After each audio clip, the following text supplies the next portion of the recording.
So we are here at the entrance to what is mistakenly called Radio Central. It's actually Communication Central. When the Missouri was active, there wasn't a single radio in this space. But let's go in through this door, which when the Missouri was active, we don't really know what you had to do to get in this door. There are two locks on it, a combination lock and a key lock. Plus they had a cipher lock. You had to know the combination on the cipher lock to get in. But very few people actually got through this door. It was the most secured place on the ship. In fact, we have a tour guide aboard the Missouri who was an executive officer aboard a destroyer, and he said he was not allowed in their communication spaces. They had just that few people who were allowed in the spaces. So let's go in and see what's here.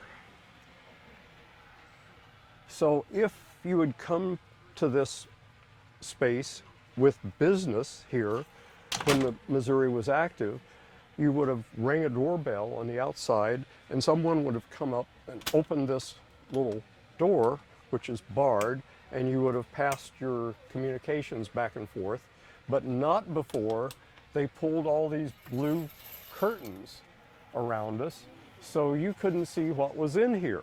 So there were all kinds of tall tales about what was in here, including the fact there was all kinds of top secret equipment. Well, none of that was true. What was so secret about the space was not the equipment that was in here. It was the messages they handled. The equipment, except for the cryptographic equipment, which was in a space aft of here and has all been removed, is basically the same you'll see today.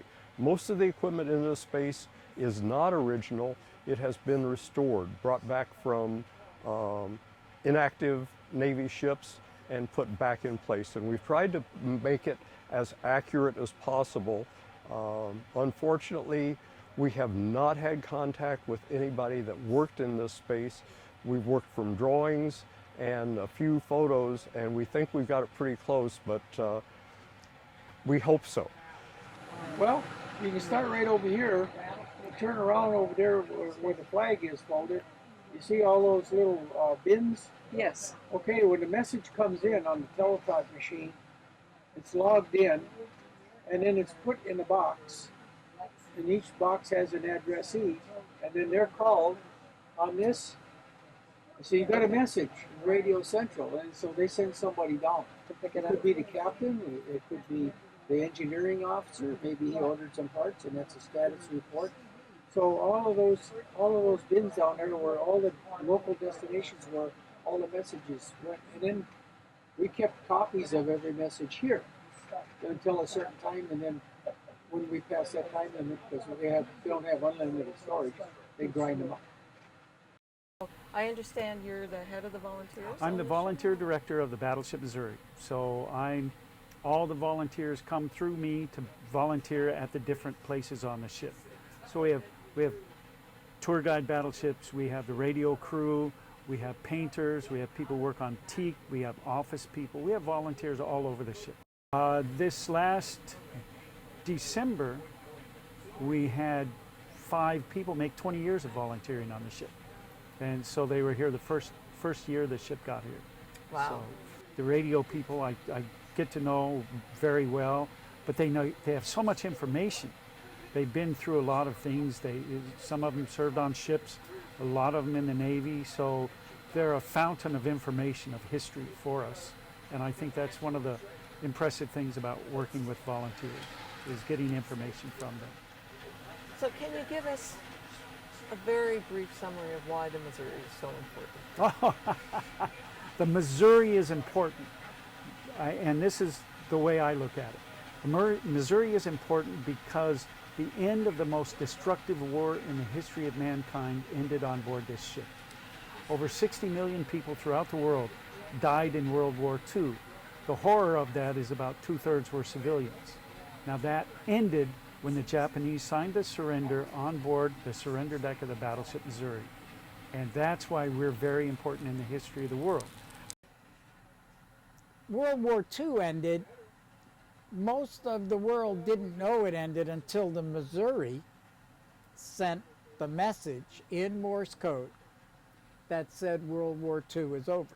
And this is the way the end of World War II, the world found out that it had ended, and done right here in this Radio Shack. So I understand Missouri runs encampments for school children that Yes. you're involved with. Yes, and I love that. I love that. These kids come on here, they're wide-eyed, they have no clue, you know, what's going on. They just know they're on this monster ship, and it is a monster. Huge, huge ship. And what they do is very clever, I think. They give them some lessons in seamanship, how to fold the flag, when to bring the flag down, what it's called if it's on the bow, what it's called if it's on the stern. They learn a little bit about the Navy. And the folding of the flag, for instance, there's an awful lot of history. Every fold of that flag is for a reason. And the shape of the flag, triangular, which happens to be the hats that they used to wear back in 1776. So it's just fun because I act silly, which, as you know, I can do that. But anyhow, I'll get them and I'll ask them to send an SOS. Of course, we're not on the air. The power's turned down, so we're not live, but they can hear the signal, and I ask them to send the signal. If they mess it up, which some of them aren't going to do anyway, I get to be silly and say, well, you shouldn't have never said that. It's a bad word. Don't do that again. Or, you just ordered extra cheese for your pizza, and the kids get a kick out of it. Yeah. So. Okay, the club started in year 2000. 1999, we kind of started trying to plant some seeds. Amongst us and the organization, the first Missouri organization, we agreed to restore Radio Central as it was in the 1990s when the ship was decommissioned, for in exchange being able to operate from the ship.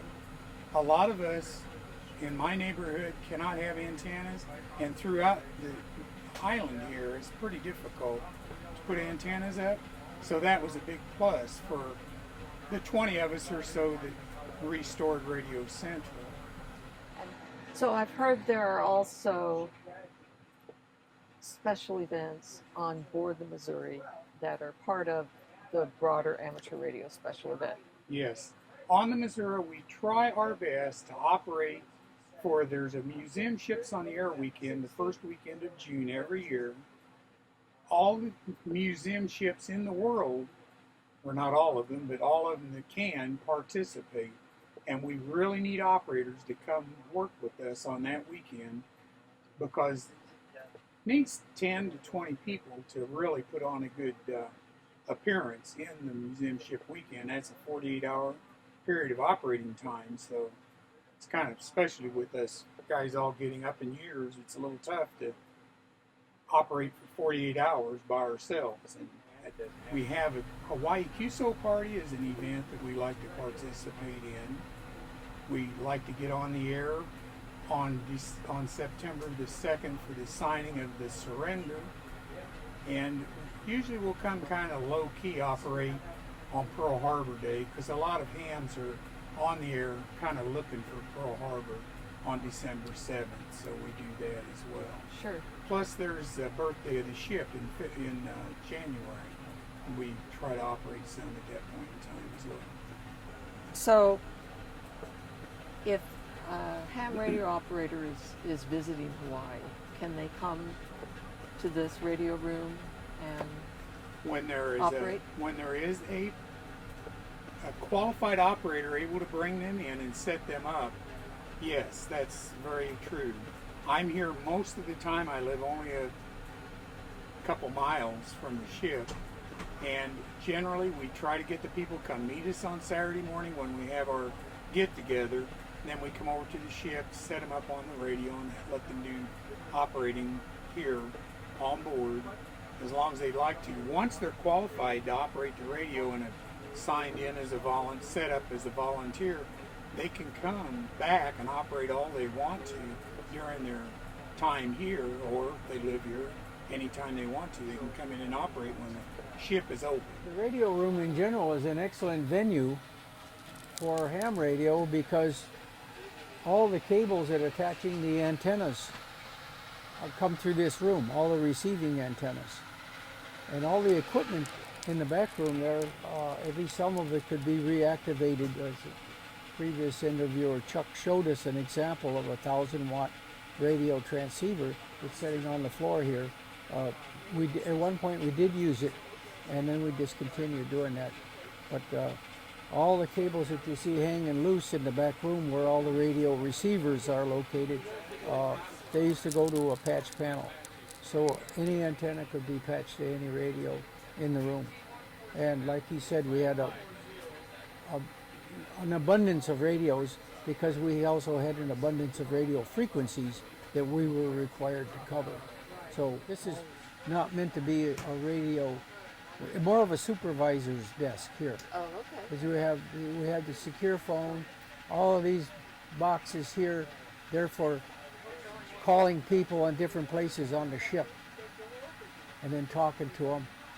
And then this phone here, you see the little crank on it? Yeah, I was noticing that. Well, this will know, because it's got the crank on it, this will know work when there's no power. Yeah. If you happen to lose power momentarily or for an extended period of time. And this is the ringer. The guy you select from this dial here, he'll hear rah, rah, rah, rah. But Chuck is probably, in my opinion, the guy that keeps the place running. And he doesn't even live on this island, so he has to come to a job here, and then in his spare time he comes on board the Missouri and donates his time and talent. Wow, that's wonderful. Okay, one of the things that we have in this space that doesn't belong here, but we think it's kind of important to keep here so we can show people, is one of the type transmitters that the Missouri carried. This is a 1 kilowatt high frequency HF transmitter, and the Missouri had 12 of these in that compartment 2 decks down in the transmitter room, as well as the UHF transceivers that they used for satellite communications, and some equipment for UHF line of sight communications also. But this was not original 80s. Again, this transmitter was brought back from one of the mothball ships out at Waipahu, and we have a few of them we'd like to get back into that transmitter room 2 decks down one of these days if we can. When you volunteer, you help us keep the ship alive so that people will remember that history. And again, it's very important for us as the Battleship Missouri Memorial Association to do that, and we couldn't do it without our volunteers. So how can someone become a volunteer? You can go online, fill out the paperwork online and send it back, or you can come visit the ship. You can call me and we can set up a time for you to come visit the ship. We can show you the different things we do as the volunteer department, and you can pick what you want to do. Depends on what kind of openings we have, but we always have openings. There's always something for people to do. You can chip paint. Chipping paint is always something going on. Cleaning things. I actually have some volunteers from Australia right now, and they go throughout the ship and clean and work with the teak, our teak area. So yeah, so it works out. We even have the telegraph signal that they used on the day that the surrender was signed. So that's here on the ship also. That's great. So part of history. Definitely. So can you tell me what this is? This is actually a piece of teak from the Battleship Missouri. This is the ship's coin, and what we do is we give this to special people who donate money, people who come and work hard. Volunteers get this if they've been here a certain amount of time, worked a certain amount of years. So this is the ship's coin. It gives you the bow picture of the ship, and then on the back it has the logo for the Lone Warrior. The Battleship Missouri at one point in time was the only battleship in service in the world, and so she was called the Lone Warrior, and that's actually on the door of the radio room. So I think the governor of Missouri has one of those. So we've been visiting with them, and certain ships, certain groups get those also. Okay. Can you tell me a little bit of the history of the ship after World War II and how it got to be the way it was when the amateur radio operators first started? After World War II, the ship was in Bremerton, Washington. She was in the mothball fleet. She was in reserve fleet for over 30 years. Then in the 1980s, when we had the buildup of the Navy under President Reagan, they brought back all the Iowa-class battleships. Battleship Missouri is one of the Iowa-class battleships. They brought it back. They modernized it. It took a lot of money. I'm not real sure, but about $600 million to modernize her. So we took off all of the anti-aircraft guns, some of the 5-inch guns, and put on the missile system. Our 16-inch guns have a range of about 23 miles. Once we put the missile system on there, we have a range to hit the enemy of about 1,000 miles. So, and when they were brought back in the 1980s, the Battleship Missouri and the other Iowa-class battleships were in the Gulf War, and they saw action in the Gulf War. And then she went back into mothballs up in Bremerton, and the Battleship Missouri Memorial Association wanted to bring the ship back as a memorial here at Pearl Harbor. They worked very hard. Senator Inouye was very instrumental in that. Admiral Kahune and some of the other people were very instrumental in bringing her from Bremerton to Hawaii as a memorial. So we have the bookends of World War II. We have the beginning of the war with the attack on Pearl Harbor and the sinking of the Arizona, which we are bow to bow with, and then we have the end of the war. And that's where the surrender was signed. So it's very important for us to keep the ship up and keep that going.